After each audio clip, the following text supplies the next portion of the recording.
Hello friends, आज शुरू करते हैं हम हमारा अगला टॉपिक कोलाइड। हम पढ़ रहे हैं क्लास 12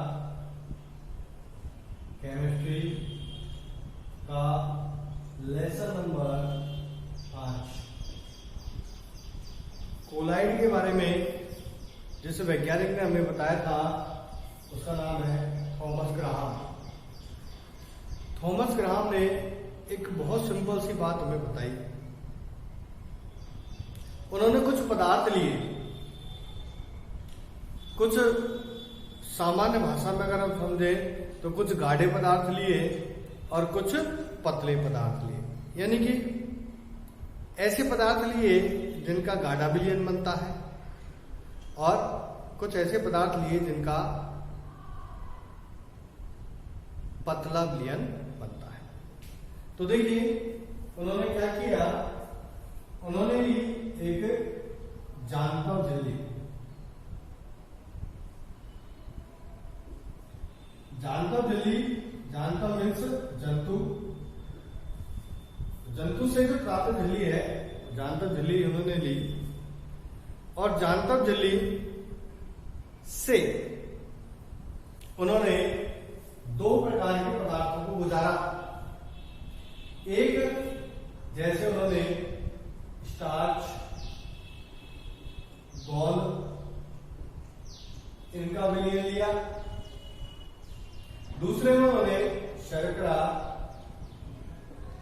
नमक का। तो क्या कह रहे हैं हम कि थॉमस ग्राहम ने जांतव झिल्ली में से स्टार्च, गोंद के विलयन को गुजारा। तो हम सामान्य रूप से समझ सकते हैं स्टार्च या गोंद का विलयन कैसा होता है, गाढ़ा विलयन होता है। जबकि अगर अपन चीनी का मीन्स शक्कर या नमक का विलयन बनाए तो कैसा होता है, पतला होता है। तो जब इस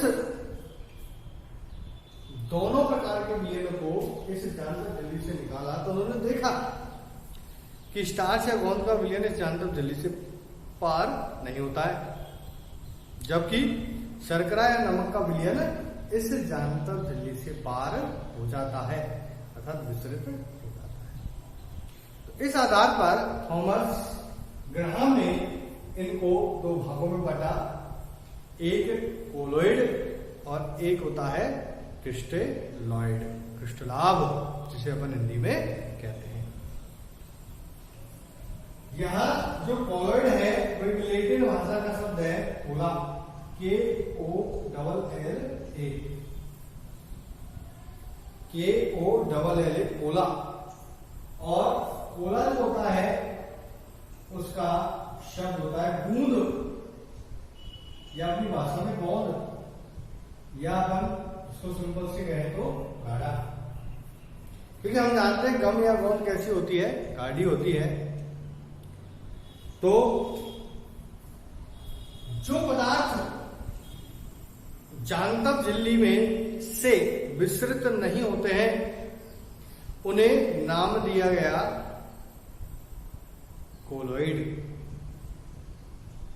जैसे उदाहरण के रूप में उन्होंने गोंद, स्टार्च, इनका जो विलयन है ये किससे पार नहीं हो रहा, इस जांतव झिल्ली से पार नहीं हो रहा या विस्तृत नहीं हो रहा, तो इनको क्या नाम दिया उसने, कोलोइड। और जबकि शर्करा और स्टार्च का विलयन पार हो रहा है तो इसको नाम दिया उन्होंने क्रिस्टेलॉइड। इस तरह से उन्होंने पदार्थों को दो भागों में बांटा। कोलोइड जो शब्द है वो लैटिन भाषा का शब्द है कोला, उससे बना है, जिसका मतलब होता है गम या गोंद। और गम या गोंद कैसी होती है, गाढ़ी होती है और ये जांतव झिल्ली से विस्तृत नहीं होती है, इस कारण से हम इसे कोलोइड कहते हैं। और क्रिस्टलॉइड, क्रिस्टल के रूप में हम जानते हैं चीनी या शर्करा का जो विलयन होता है, अगर आप उसमें देखें चीनी को या शर्करा, चीनी को या नमक को देखें तो वो हमें कैसा नजर आएगा, क्रिस्टल के रूप में नजर आएगा। इस आधार पर उन्होंने नाम दिया क्रिस्टलॉइड। और ये क्रिस्टलॉइड जो नाम दिया है उसके पीछे रीजन क्या है कि ये जो शर्करा है और नमक का विलयन है, ये इस जानतर झिल्ली से विसरित हो जाते हैं। इसलिए उन्होंने इसे दो भागों में बांटा। लेकिन ये जो व्यवस्था थी या ये जो विभाजन है, ये विभाजन जो है सभी पदार्थों के लिए लागू नहीं होता। जैसे अगर अपन एक सिंपल सा उदाहरण दें, NaCl, नमक। नमक का जलीय विलयन कैसा होता है? तो अभी अपन ने नमक के जलीय विलयन के बारे में बताया। ये रहा, नमक का जलीय विलयन कैसा होता है? कोलोइड। नमक को यदि पानी में घोलें और इसका जलीय विलयन बनाएं तो क्या होता है? ये क्रिस्टेलॉइड। क्या होता है? ये क्रिस्टेलॉइड। लेकिन अगर मैं इसी NaCl को बेंजीन में घोल दूं,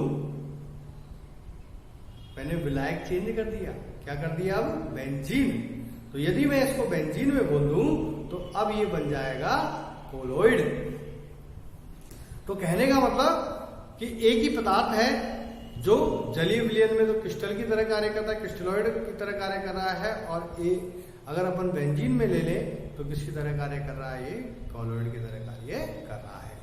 तो इस आधार पर जो थॉमस ग्राहम है उसके कंसेप्ट पर ज्यादा ध्यान दिया और आधुनिक कंसेप्ट बनाया। इस कंसेप्ट में ये बताया गया, आधुनिक विचारधारा में ये बताया गया, आधुनिक मत के अनुसार ये बताया गया कि जो कोलोइड होते हैं वो कोई पदार्थ नहीं होते। कोलोइड कोई पदार्थ नहीं है। कोलोइड तो एक प्रावस्था होती है, एक अवस्था होती है पदार्थ की। फिर आगे उन्होंने जो कण है उसके आकार पर, कण छोटा भी होता है, कण बड़ा भी होता है, कण बीच का भी होता है, तो कणों के आकार के आधार पर उन्होंने विलयनों को 3 भागों में विभाजित कर दिया।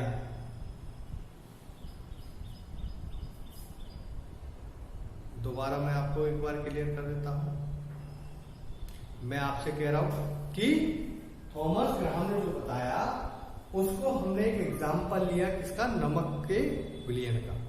नमक का कितने तरह का विलयन लिया हमने?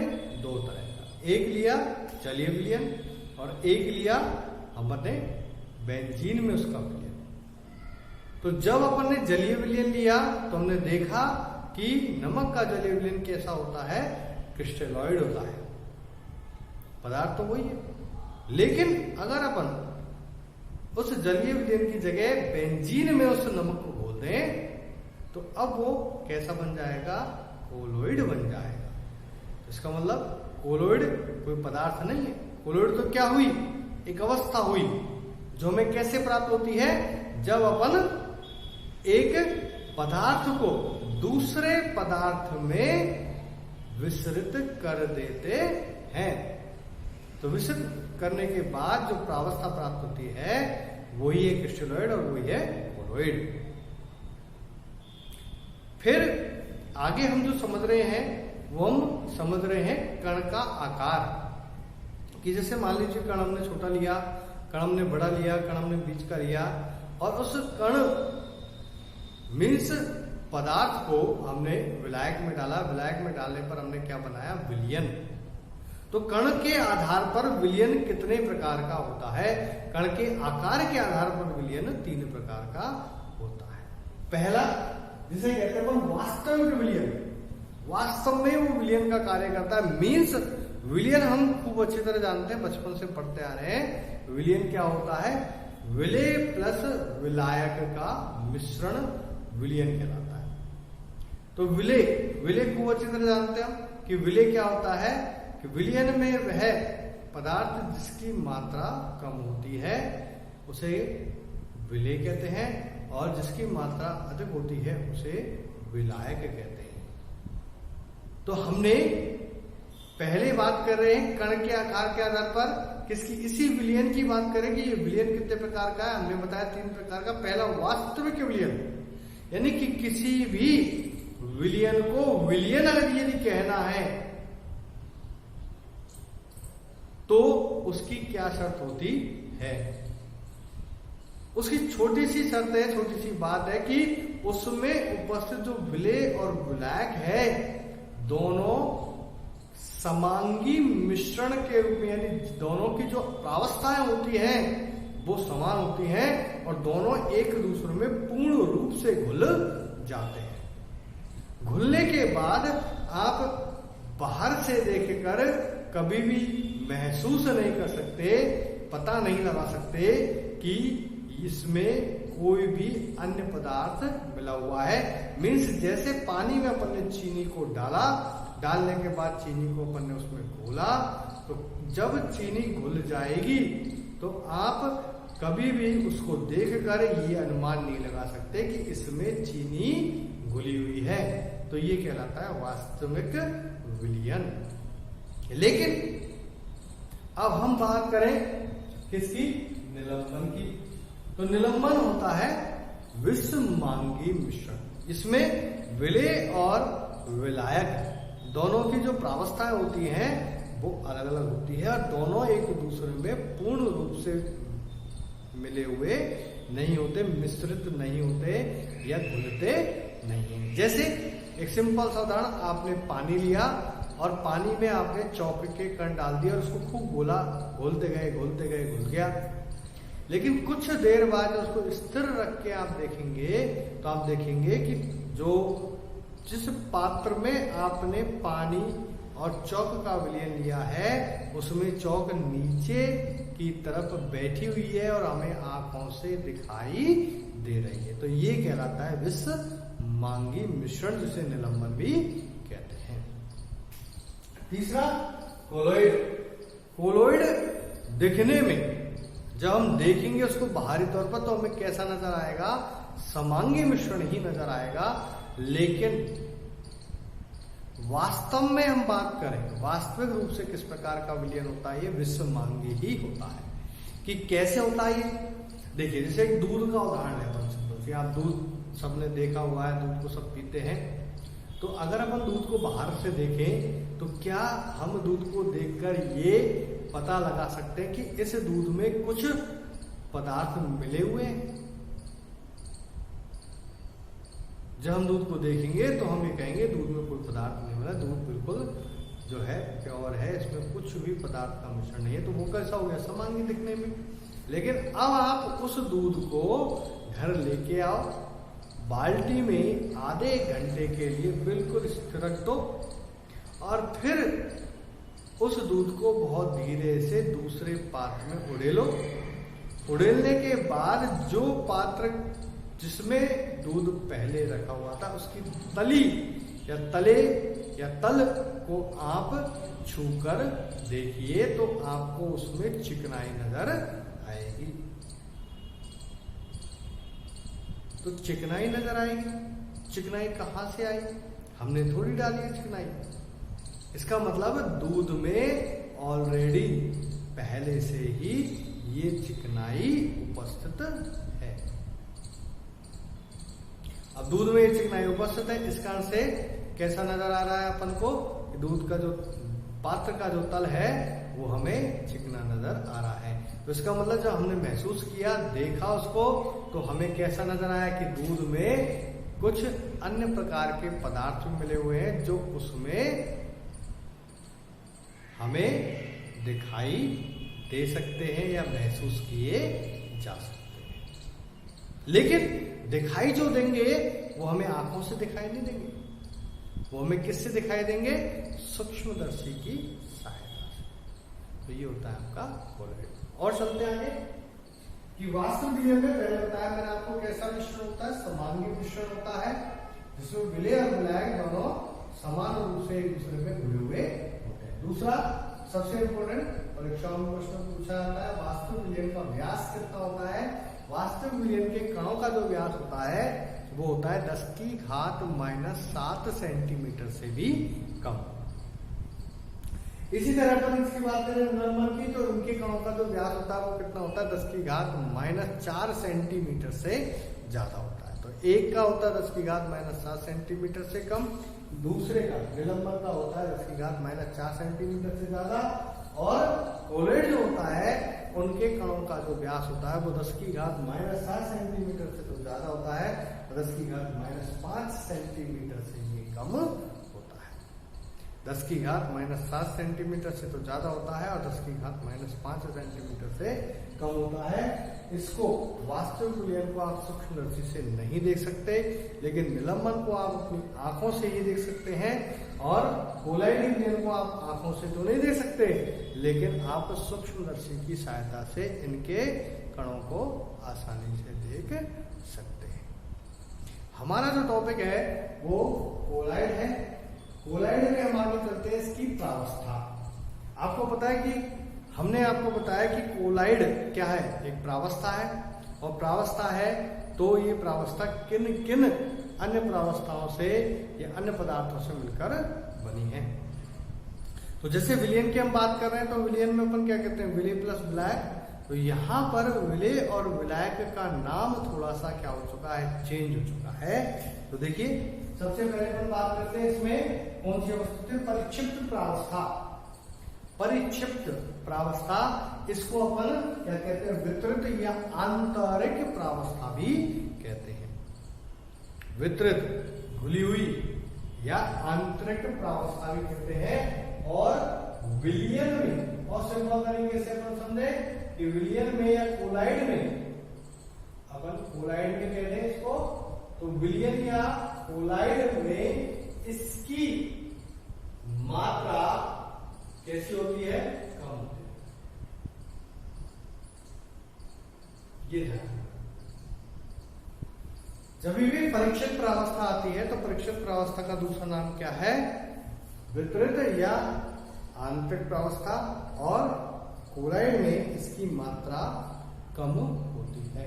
तो कम होती है तो कम किसकी होती है, विलय की होती है, हमको अच्छी तरह जानते हैं।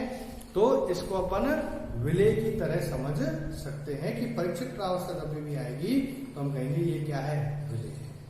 फिर हम आगे बढ़ते हैं परिक्षेपण माध्यम, इसे कहते हैं वितरण या बाह्य प्रावस्था। वितरण या बाह्य प्रावस्था। और वितरण या बाह्य प्रावस्था में क्या है कि कोलॉइड या विलयन में, कोलॉइड या विलयन में इसकी मात्रा अधिक होती है। कोलॉइड या विलयन में इसकी मात्रा अधिक होती है। तो अधिक मात्रा किसकी होती है, हम जानते हैं विलयन में विलायक की। तो परिक्षेपण माध्यम, जब भी शब्द सुनो आप, इसका मतलब किसकी बात कर रहे हैं, विलायक की। और विलायक प्लस विलय मिलकर क्या बनता है, विलयन बनता है। तो इसी तरह कोलाइड में जो प्रावस्थाएं हैं इनके नाम है, एक परिक्षिप्त प्रावस्था और एक परिक्षेपण माध्यम। हमेशा परिक्षेपण माध्यम में परिक्षिप्त प्रावस्था घुलती है या मिलती है। तो देखिए आगे कि वितरण माध्यम क्या रहा, वितरण माध्यम मीन्स वितरण, वितरण मीन्स प्रक्षेपण। वितरण शब्द का दूसरा जो पर्यायवाची है वो क्या है, प्रक्षेपण या बाह्य प्रावस्था। तो परिक्षेपण या वितरण या बाह्य प्रावस्था के आधार पर कोलाइडी विलयनों को विशिष्ट नाम देते हैं। जैसे अगर आपके परिक्षेपण माध्यम के रूप में कौन है, जल, तो जल को बोलते हैं हाइड्रो। हाइड्रो मीन्स जल। तो क्या नाम हो जाएगा इसका, अगर परिक्षेपण प्रावस्था जल है तो उसका नाम हो जाएगा हाइड्रोसॉल। अगर परिक्षेपण प्रावस्था के रूप में कौन है, एल्कोहल, तो एल्कोलेस का क्या नाम हो जाएगा, एल्कोसॉल। अगर बेंजीन है परिक्षेपण प्रावस्था के रूप में तो उसको लो बेंजो, तो क्या नाम हो जाएगा, बेंजोसॉल। ठीक है। और वायु, वायु को क्या कहते हैं अंग्रेजी में, एयर, तो क्या नाम हो जाएगा, एरोसॉल। तो अगर परिक्षेपण माध्यम जल है तो नाम कहलाएगा हाइड्रोसॉल।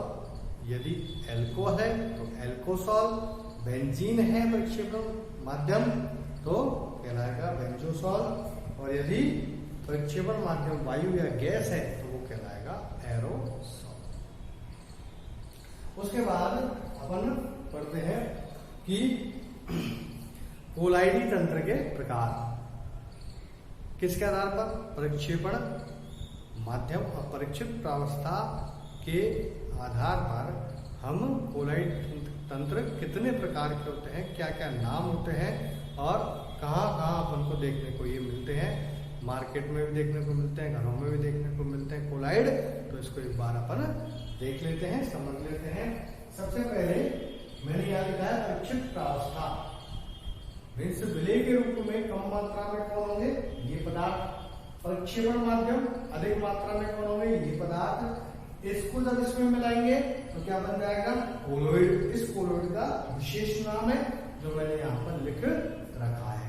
तो सबसे पहले चलते हैं अपन। यदि परिक्षिप्त प्रावस्था क्या है? गैस है।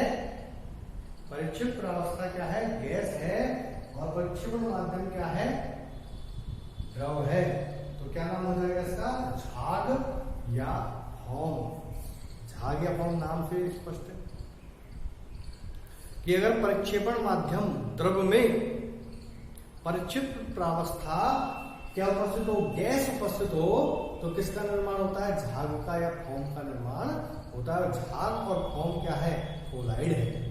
जैसे आप साबुन को अच्छी तरह जानते हैं, साबुन को जब आप पानी में घोलते हैं तो क्या बनते हैं? झाग। और साबुन का जो गियर होता है वो इस प्रकार का झाग या फोम प्रकार का कोलॉइडी मिलियन कहलाता है। इसी तरह फैटी हुई क्रीम, जो दूध से क्रीम को अपन निकालते हैं तो फैटी हुई क्रीम भी कौन सा है? झाग या फोम। उसके बाद दूसरा है गैस। और गैस को किसमें मिलाते हैं? ठोस में। ठोस में मीन्स प्रक्षेपण माध्यम हमने ठोस लिया और ठोस में किसको मिलाया आपने? गैस को मिलाया, तो उसे कहते हैं ठोस फॉर्म। का नाम क्या हो जाता है? ठोस फॉर्म। इसका उपयोग आप प्रूव करते हैं। केक कैसा होता है? पूरा पूरा ठोस होता है, लेकिन उसमें अपन किसको? प्रक्षेपण प्रक्षेप्त प्रावस्था गैस को प्रवेश कराते हैं, जिसके कारण क्या होता है? वो फूल जाता है। तो क्या हो जाता है? वो ठोस फॉर्म कहलाता है। तो ठोस फॉर्म एग्जांपल केक है, रबड़ आपने देखा है खूब, सूखे समुद्री झाग, ये इसके एग्जांपल है। तीसरा, यदि आपका प्रक्षेपण माध्यम गैस है और उसमें आपने किसको मिला रखा है? द्रव को मिला रखा है, तो इसे कहते हैं द्रवों के वायु सॉल। अगर आपने गैस, तो गैस नहीं थी, ये गैस क्या नाम हो गया? एरोसॉल। तो गैस, यदि गैस के अंदर कौन उपस्थित है? द्रव उपस्थित है, तो उसे क्या कहेंगे? द्रव के वायु सॉल या एरोसॉल। मीन्स गैस होने पर प्रक्षेपण माध्यम गैस होने पर क्या कहलाता है? एरोसॉल कहलाता है। और एरोसॉल तो उसका नाम है। ये एरोसॉल किसमें है? किसमें है? द्रव में। इसलिए नाम क्या हो गया? द्रवों के एरोसॉल। जैसे हमने कोहरा देखा है, बादल देखा है, कीटनाशक दवाइयों की जो छिड़काव करते हैं उसमें गैस ज्यादा मात्रा में होती है और द्रव जो होता है वो कम मात्रा में होता है। उसके बाद आगे चलते हैं द्रव में क्या मिलाया? द्रव। जब द्रव में द्रव मिलता है, तो ये बहुत ही इंपॉर्टेंट प्रश्न पूछा जाता है। द्रव में द्रव यानी प्रक्षेपण माध्यम में द्रव है, प्रक्षेपण प्रावस्था में द्रव है, तो उसे कहते हैं पायस या इमल्सन। ये अपन आगे पढ़ेंगे। जैसे हमने तेल में क्या डाल दिया? पानी, या पानी में क्या डाल दिया? तेल। तो ये किसका उदाहरण है? पायस या इमल्सन। दूध आपका इमल्सन ही है। दवाइयां जो बनती हैं वो भी क्या होती है? जो मिश्रित दवाइयां होती हैं, जो जेल के रूप में उपस्थित होती हैं, वो क्या कहलाती हैं? उसके बाद अगर आपका ठोस, ये भी इंपॉर्टेंट प्रश्न है, यदि आपका प्रक्षेपण माध्यम क्या है? ठोस है और उसमें किसको मिला रखा है? तो उसे कहते हैं जेल। बाजारों में खूब मिलती है, जेल ही मिलती है। तो जेल किसे कहते हैं? ये बोर्ड परीक्षा का प्रश्न। जेल क्या है? जब प्रक्षेपण माध्यम ठोस हो और प्रक्षेप्त प्रावस्था द्रव हो, या प्रक्षेपण माध्यम ठोस में प्रक्षेप्त प्रावस्था द्रव मिला हो, तो उसे क्या कहते हैं? जेल। जैसे एग्जाम्पल मक्खन है आपका, पनीर है, पूछा था पनीर का एग्जाम्पल। दही है, बूट पॉलिश है, ये सब ठोस है। ठोस में क्या मिला रखा है? द्रव मिला रखा है। अगर अपन कहें गैस, और गैस में क्या मिला रखा है? ठोस मिला रखा है, तो उसे कहते हैं ठोसों के वायु। गैस है तो एक बात हमेशा ध्यान रखो, गैस अगर प्रक्षेपण माध्यम होगा तो क्या कहलाएगा? वो कहलाएगा एरोसॉल। एरोसॉल, और उसमें ठोस मिला रखा है तो ठोसों के एरोसॉल। तो ठोसों के एरोसॉल जैसे धुआं है, धूल के कण है, ये सब। अगला जो इंपॉर्टेंट प्रश्न है वो है आपका ये सॉल। तो सॉल क्या है? जेल का उल्टा। सॉल जेल का उल्टा है। सॉल क्या होता है? जब प्रक्षेपण माध्यम द्रव हो, प्रक्षिप्त प्रावस्था ठोस हो, तो उसे कहते हैं अपन सॉल। एग्जाम्पल जैसे सोने का सॉल है ना, ये इसके एग्जाम्पल। फिर उसके बाद लास्ट ठोस। ठोस अगर प्रक्षेपण माध्यम है और प्रक्षिप्त प्रावस्था भी ठोस है तो उसे कहते हैं ठोस सॉल। ठोस सॉल जैसे आपके रूबी है, खनिज है, ये सब क्या है? ठोस सॉल है, क्योंकि खनिज जो है उसमें भिन्न ठोसों का क्या होता है? मिश्रण होता है। धन्यवाद। अगर आपको वीडियो पसंद आए तो अधिक से अधिक लाइक और शेयर कीजिए।